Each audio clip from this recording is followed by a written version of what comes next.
Man, am I excited. Now, we have tried to do this several years ago, myself and OVP, Charles, Doug, and everybody, to put together a podcast, and I guess the good Lord had other plans at that particular time, and we weren't able to put it all together, but here it is several years later, and man, our first episode, of course, of Life, Learning, and Lemonade. Now, we spent a lot of time on that title. Let me tell you, we went through several million titles before we came to... A million sounds right. Was it about a million? Right yeah. at it. Yeah. And we finally set on Life, Learning, and Lemonade because I think those three words encapsulates what we're trying to do here. And it's all about life as we talk about it, learning about life, and taking those lemons that we all unfortunately encounter in our journey through life and try to turn them into lemonade the best we can.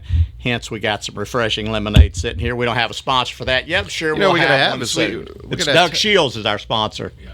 Cheers to our first inaugural episode. There we go. Yeah. So we got Charles here. Charles, why don't you tell everybody at home exactly what your title is, what you do here at OVP, and kind of our mission of what we're going to try to accomplish here with Life, Learning, and Lemonade, the podcast. You bet, Cledus. Yeah, we're really excited to have you here. At OVP Health, our mission as a company is to make communities healthier, and we recognize that means a healthier mind, healthier body, healthier soul, and this is just an extension of that. We know the audience that you can reach, the experiences that you can share are going to resonate with people.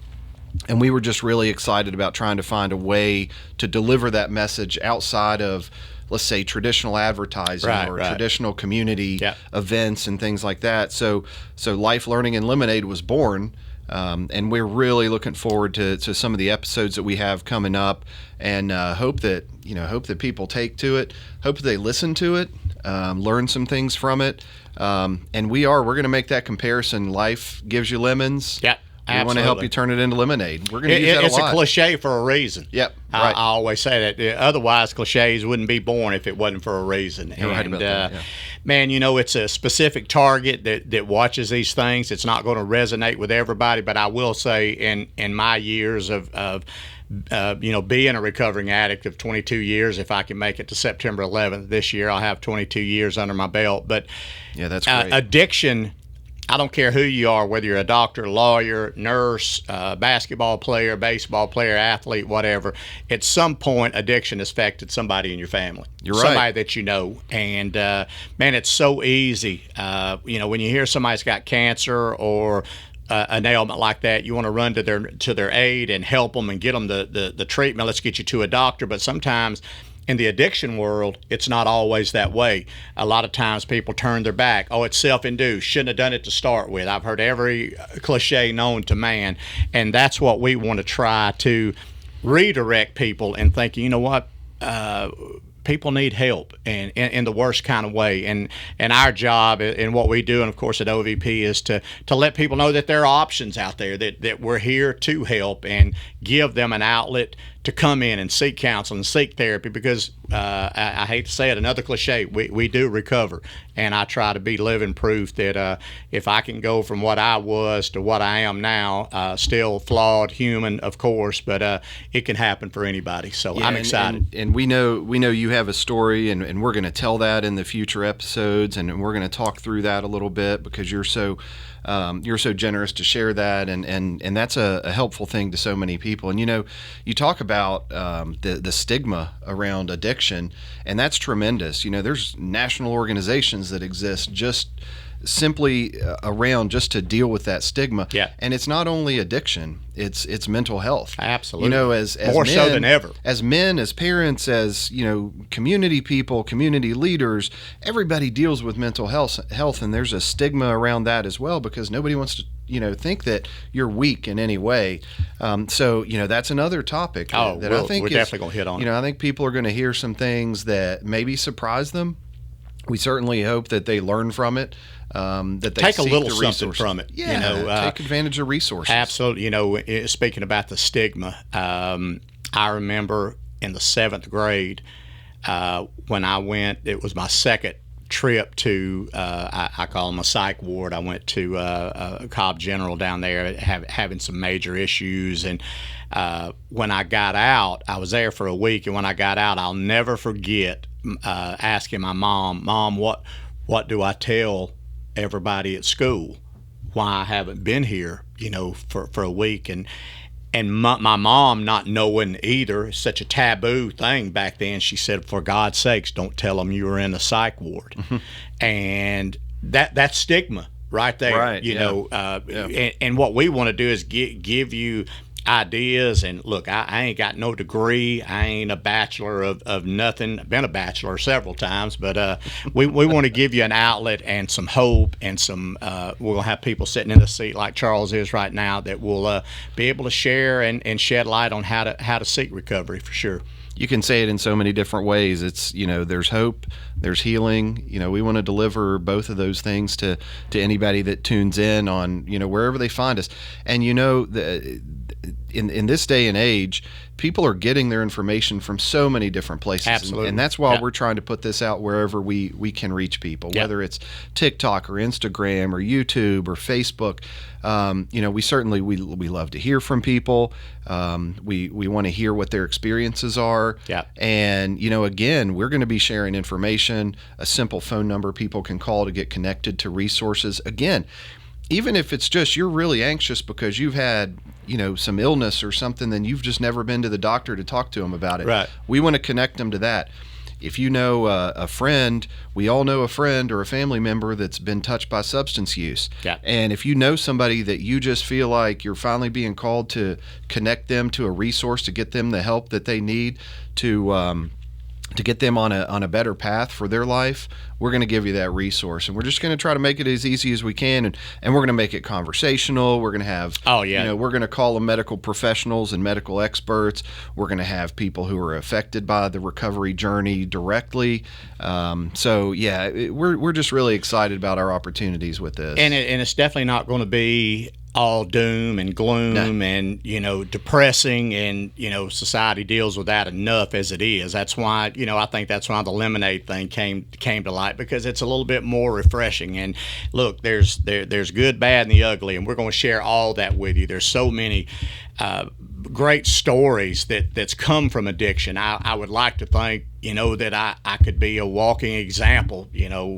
Out of everything I've ever done in my entire life, period, bar none, I can sit here 100% with all honesty and say it's the single most important thing that I can ever do in my life is sit behind this microphone, and hopefully somebody out there will go, dang, Dad, blame it. If that dude can do it, then surely to God I can figure it out. And those are the resources that we want to give you, and I'm looking forward to it. So, man, I can't wait for the journey. That's going to be a lot of fun, okay? Yes, sir. It's going to be good. Y'all hang with us. We'll be back in just a minute.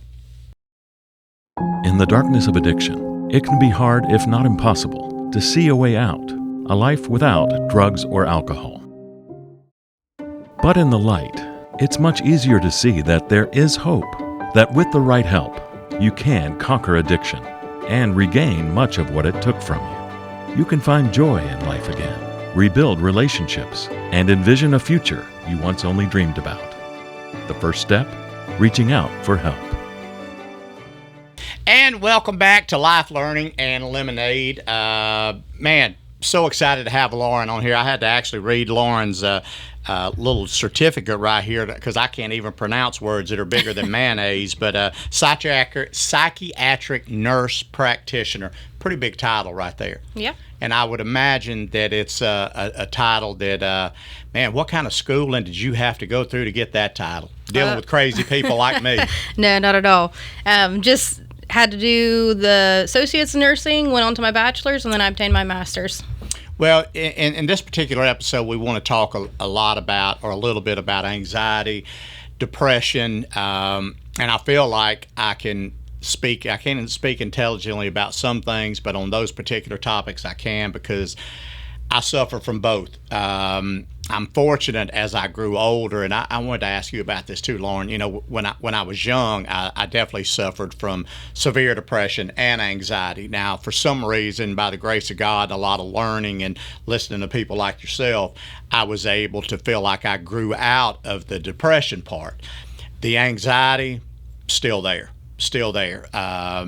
When I was young, I can't even, like I was telling Charles, I have a show this coming Friday, And for the last couple of weeks, I've become fixated on it. It's better for me to get there 5 minutes before I go on stage and leave 5 minutes after. And do you see anxiety and depression so much more prevalent now that leads to drug abuse, and addiction? Oh, absolutely. I think people try to self-medicate with it for anxiety and depression, which increases their substance use. I've always wondered, because as a kid, I thought, man, I'll never do drugs. I watched my dad; he was a sot drunk alcoholic. I'll never want to go down that path. And then I remember the first time that I ever tried crystal meth. It was the first drug I'd ever done. Never smoked pot or weed or anything in school, but I knew that the first time that I used crystal meth, I thought, this is what I've been looking for. This right here is going to cure it all, because I had the anxiety disappeared. I felt empowerment from the drug. Of course, it was all fake empowerment, of course, but man, what led to that, the come down from that, and what led to that, and that repetition of drug abuse, and then you entangle all that with mental health, which I suffered from my entire life. Those three things don't mix very well. No, they do not. And what are you seeing now to if somebody's out there that suffers from those things? What do we need to do to get them help, to get them treatment, to let them feel like that they have an outlet to come to, and how can we get them here? I think just spreading the word. You don't have to fight anxiety and depression alone. There is help out there. There's many outpatient programs, inpatient programs, just dependent on their need. So I think spreading the word and letting known that mental health is something that everybody struggles with from time to time. Yeah. What would be for people out there that may not know, what would be a typical assessment? How does that work? If somebody calls up OVP, they have the issues, we want to get them in to see you. What actually takes place the day of, so people would kind of know? So it depends on if you're talking outpatient services or at an inpatient treatment program. Outpatient, they typically would meet with the provider. They would assess their needs. They may do a mental health evaluation if it's a nurse practitioner, or they would rule out any medical conditions depending on the provider and refer them to whatever their problem was. So it's really on a case-by-case basis each time. Now, before I let you get out of here, I wanted to ask you, when I was younger, and I was telling Charles, and I laugh about it now, but going through the depression and anxiety, I was put on, I think the first time I was put on Prozac. Mm-hmm. From Prozac, went to Paxil to lithium.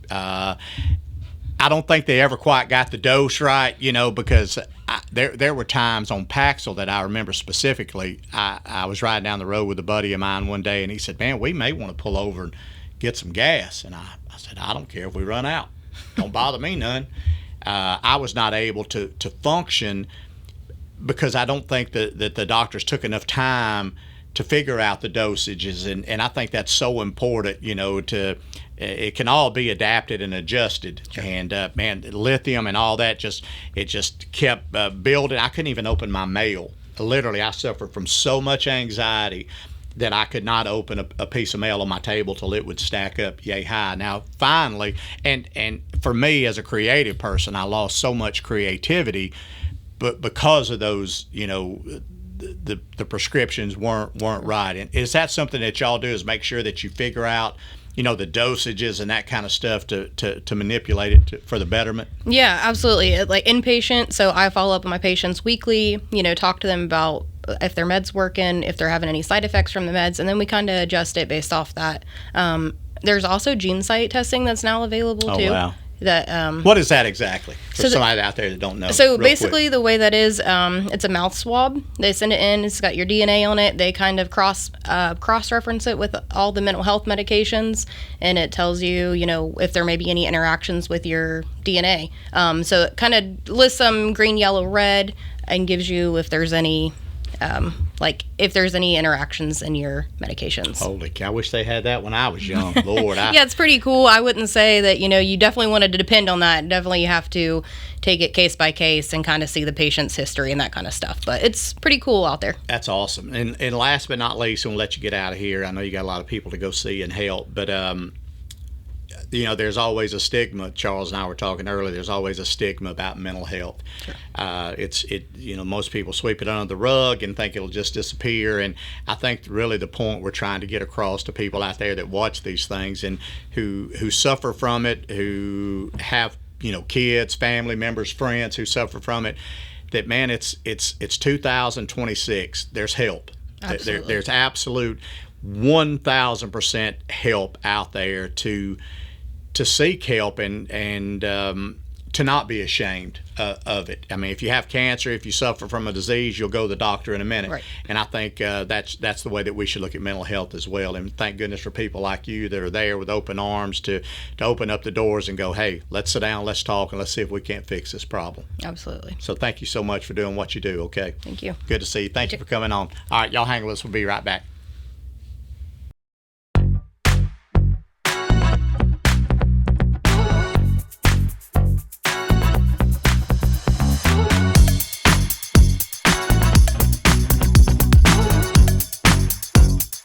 All right, that's going to wrap it up for our first episode, of course, of Life, Learning, and Lemonade. We hope you enjoyed it. Key thing here is make sure you share it, because you never know who will watch this thing, you'll never know who sees it, and you never know who may need to see it. So super important that you share it. We really appreciate it. Reach out to us. As we always say, the number's on the screen.